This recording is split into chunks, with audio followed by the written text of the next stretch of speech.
Hi guys, at yan, ito na yung first time ko sa pag-animation at ang ating kwento ngayon ay tungkol sa kapitbahay. Yung natutulog ka pagkatapos may nagchismismisan sa labas ng bahay nyo. Hoy, alam mo ba na nakabuntis daw si Kin? Nani? Yung nagising ka na lang dahil sa narinig mong balita sa kanila. O, tingnan mo to sila. Nagchichismis na naman at ako pa talaga. Relate no?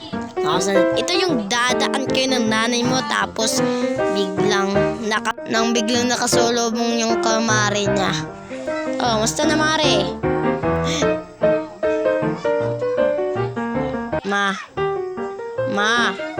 Mo. 10 minutes